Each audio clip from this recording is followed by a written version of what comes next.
Welcome back to Salty Sunshine. It's another week of audio only solo episode. Brianna's still traveling. It's 4th of July week. So next week we should be back to regular scheduled programming with video. So this is Lisa. I hope everyone's having a nice week, whether you're working or taking off for 4th of July. I personally would love 4th of July much more if they outlawed fireworks. Like, it's such a hazard. It's such an annoyance. The dogs and animals are freaked out, and there's a bunch of people drinking that should not be handling fireworks. So how is that how is that legal? I don't understand. I'll never understand how, you know, all these like mundane things are like you can't do, but that you can do. Like, and there's accidents every year. It never fails. Like, a house is on fire, someone blows their fingers off. Like, they're allowed to put them in the middle of the street where there's cars driving. Like, it's insane. Like, people should not be able to use fireworks on a personal level, like just like professional ones for shows, but like random people, absolutely not. I digress. Please keep your animals safe, keep your dogs safe, keep them, doors closed. If you have a party, don't let them just hang out because they will run away. If there's a chance for them to get out, they get freaked out and they run away. And there's so many lost dogs the next day. It's so heartbreaking.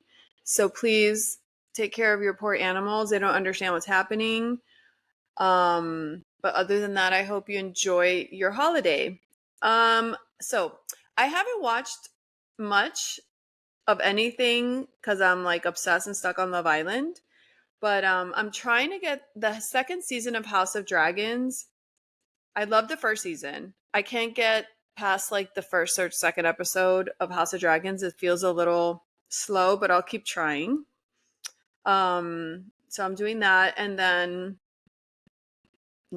Real Housewives of New Jersey. It's like the same stuff, very toxic. And Real Housewives of Dubai, I'm enjoying because I love, like I said last week, I love the crew. I love the cast. I love the way they dress, and when they fight, it's never like too nasty. So it's like a better situation.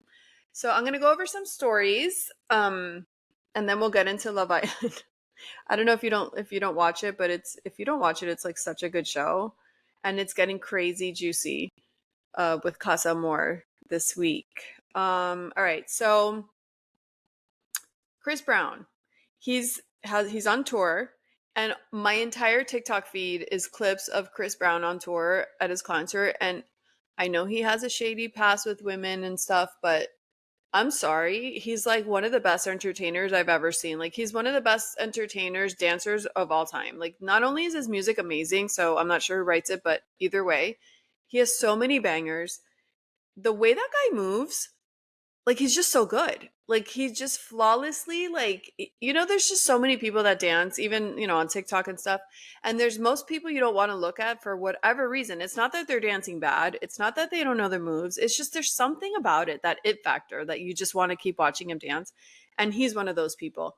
There's a part in his show that he's like dangling the microphone around his groin area, and it's like low-key really funny, but the audacity, like, what is he doing?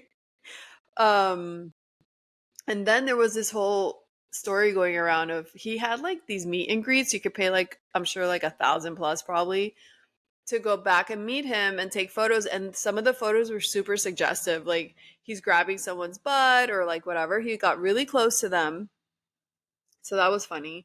I heard one person say that a girl went with her boyfriend and they had the meet and greet, and when he saw like the photos, like they had the biggest fight and maybe broke up and everything because of that. So that was funny. But yeah, I would love to go to a Chris Brown concert. It looks so fun. He's just so good. All right. Heinz Heinz sauce, like ketchup and everything, Heinz Company, they've come out with this bright idea to do a new limited edition of a 14 sauces in one sauce. I'm like, that sounds gross.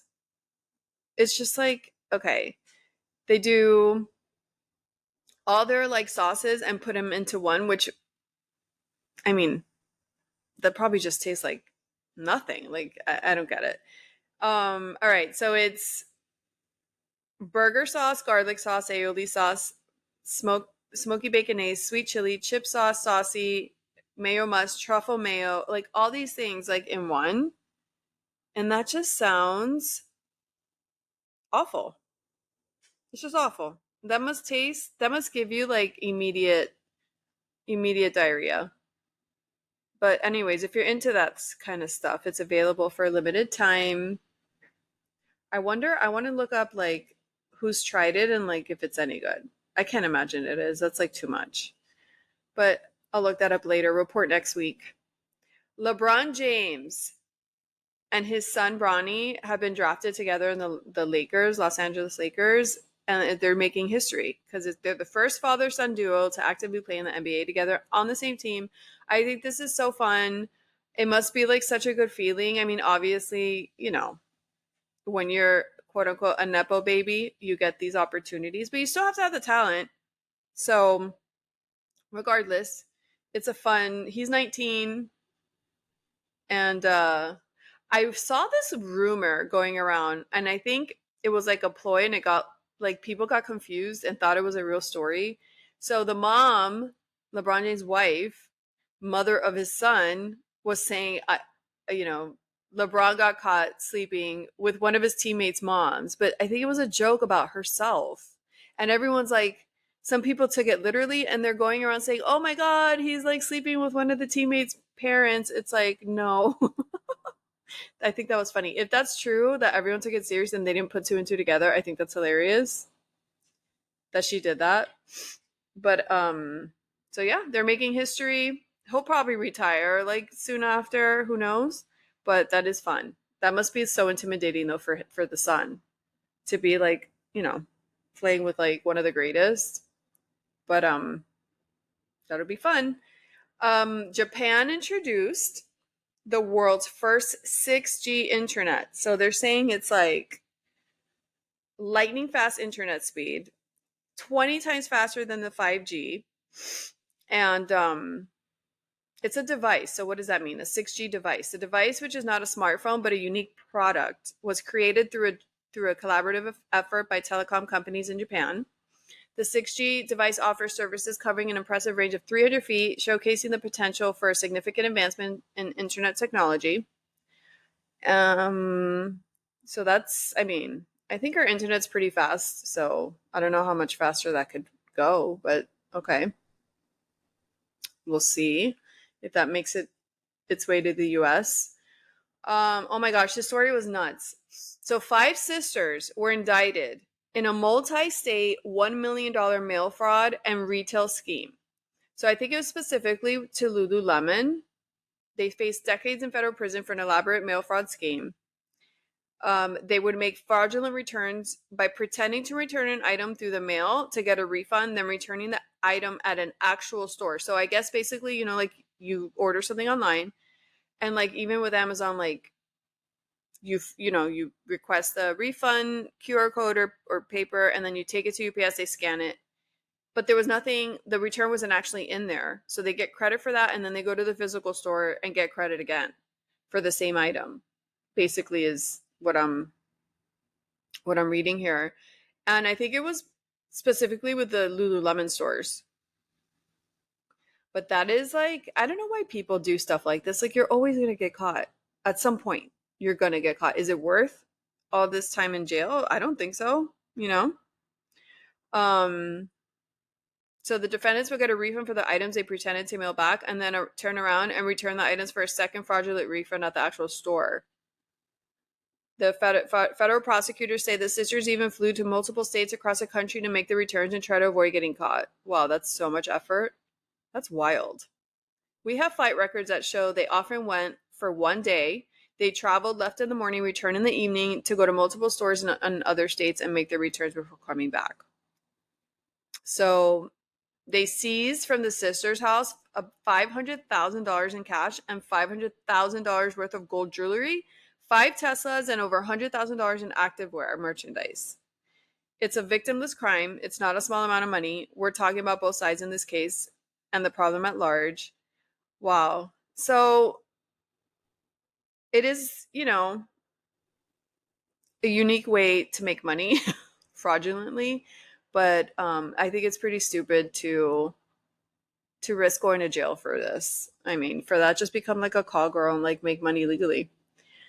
So that was interesting. These food bloggers, oh my gosh. So Ultra Glam food reviewers savage upmarket Montauk restaurant after they were charged $2,000 for a meal. So two influencers blasted a high-end Montauk restaurant when they were charged $2,000 and whatever. So in addition to the flavors food, they accuse the restaurant of ruining one friend's dress and seafood tower. So basically these girls like want like free meals and they want, they have a following, presence online, and these kind of people sometimes like they'll threaten the restaurant to get free stuff or whatever. And if the restaurant refuses, excuse me, they'll write a bad review, which is not cool, but yeah. So the video shows a chaotic looking scene with the seafood tower and the girls dressed dirty, all this stuff. So they're like in battle. The restaurant obviously is defending itself. And I heard this story on Juicy Scoop, and it was so funny because Chris Frangiola was saying that restaurants should only hire like 55-year-old men because they're like the best waiters. And when you think about it, that kind of makes sense. He's like, every time I go to a restaurant and there's like a man in that age range being the waiter, they're always like super attentive. They're like they treat you like high end, and they're very like professional with the and all that. And everyone else is kind of like slouchy, and they have a bad attitude, and that kind of makes sense because all like those fancy restaurants that have like older men, they actually do act different, I feel. So anyways, I thought that was funny. um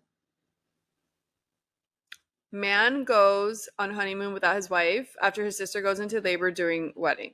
Was I supposed to sit at home, he says. So he took his honeymoon solo after his wife's sister went into labor during their wedding, and she stayed home to provide support. In a past shared Reddit, the anonymous man writes that his wife basically raised her sister after their mom passed away. Even after their dad remarried, Tanya and her sister were more mom, daughter than sisters. Mary got married last year and quickly became pregnant, only to go into premature labor at her older sister's wedding.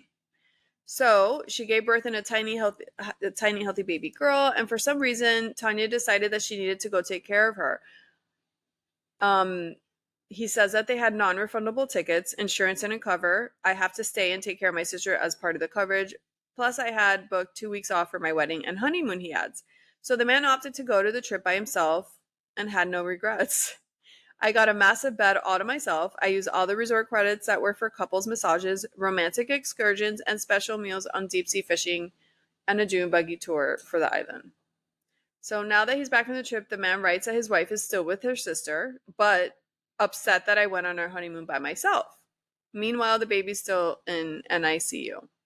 Was I supposed to let the money go to waste? Was I supposed to sit at home playing Diablo while I waited for her?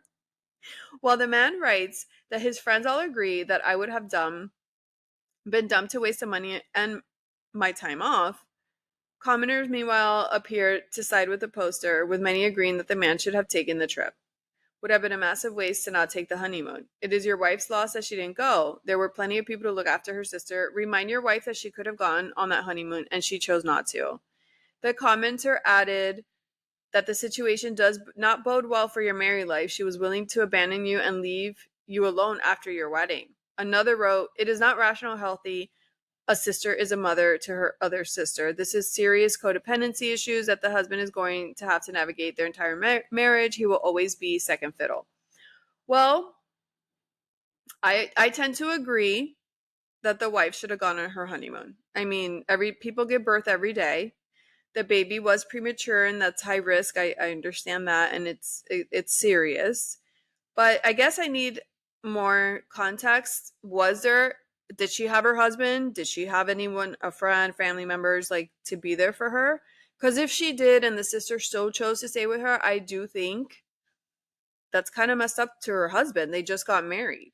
So I wouldn't want my sister to stay behind. And especially when there's non-refundable, and a lot of money on the line. And it's your wedding. So I don't know. I need more answers to my questions, but I tend to agree. I tend to agree with the husband, although I don't know if I would have gone alone if I were the husband. I don't know if that was the right decision. Like, I would have been super upset that she didn't go and ruin our honeymoon, but I don't know if he should have actually gone by himself. I don't know about that part. But I think he should have convinced the wife to go, or really like put his foot down and like been like, we need to like really address this because that's not cool. I don't know. I think that's a sticky situation. And if the sister's like so codependent with her sister, it was a wrong choice. But if it was like more because it was such an emergency and she was scared like for her sister's life, then I get that. But I see they're both sides. They're gonna need counseling. With the money they save by not losing the honeymoon um stuff, they should go find a good counselor. Um okay, so this article is interesting. Could Ozempic make your penis bigger? British manhoods have grown by almost 10% in just 2 years, global study finds, and experts say weight loss jab could be driving the rise. So apparently, Ozempic users in Britain have noticed that their penis size has grown. Oh, I think it's probably because they're losing weight and it's just like the penis looks bigger, maybe. Or maybe there's more blood flow.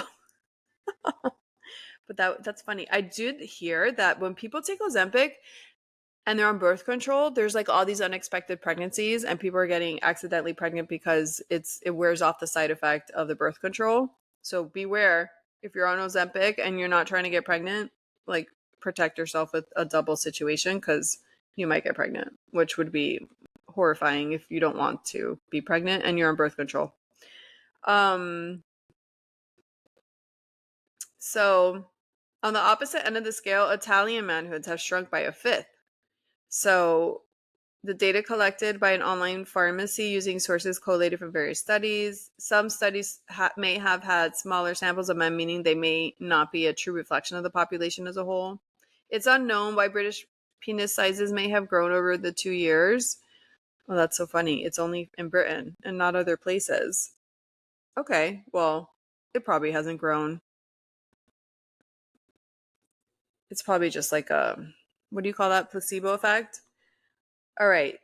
That's all I have for the stories. I did this yesterday. I went to the cutest little book club meeting in Coral Gables. If you live in Miami and you're interested and you're a reader, you can follow Coral Gables Love on Instagram and you'll see the information there. It's like a little meetup and then they give you time to read. And some people kept talking while reading, but it's like you could do either or. And then there's socialization, pass apps and drinks if you want. So that was really fun. Okay, so let's talk about Love Island. I am like glued to the TV because it comes on 5 days a week, minus Wednesday, and it comes on Sunday. So a lot has happened since last week. All right, Nicole and Kendall. Nicole and Kendall are coupled up. Miguel came into the house as a bombshell. He kind of like wooed her a little bit, and she was making Kendall really jealous and like really entertaining Miguel. So what did Kendall do? He pulled back his energy, as he should be, because so she's confused because like she's saying he should fight for me. He should tell me how he feels and like make me not want to go to Miguel. But that's not the way you play it. He should fight for you. If Miguel's like after you, but you're with Kendall and you're not giving Miguel the time of day and Miguel's like after you, that's when Kendall should step up and be like, that's my girl, like fight for her that way.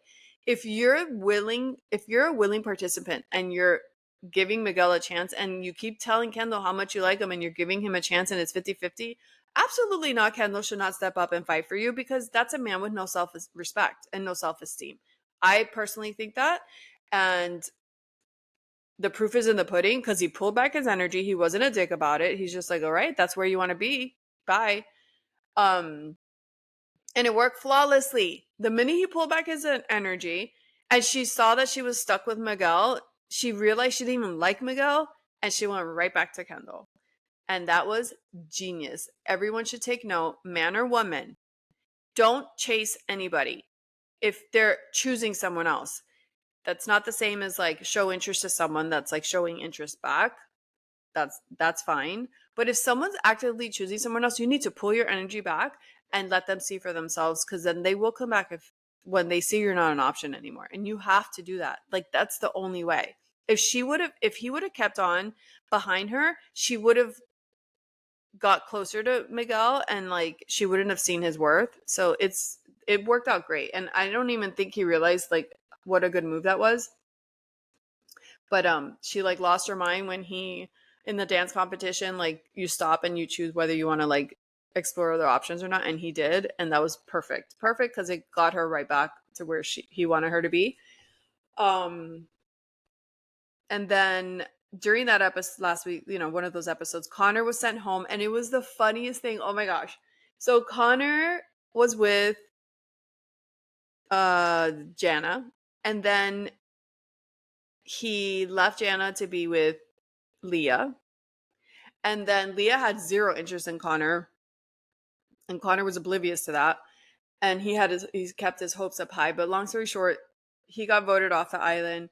And the way everyone was crying, I swear half the world was crying because it was so emotional. And I don't know why. It was like the music they were playing, and all his friends were crying. It was like so sad. And he's a very nice guy. I mean, he's a little, he's fine. He's a nice guy. And he was like very appreciative. He took it well. He had a beautiful speech, and everyone was crying, and it was the funniest thing ever. It was the saddest goodbye ever. And then okay, so he got sent home, and then fast forward to the other episodes. Rob ends up with this girl Cass. That's a bombshell that came in new with Miguel, I think.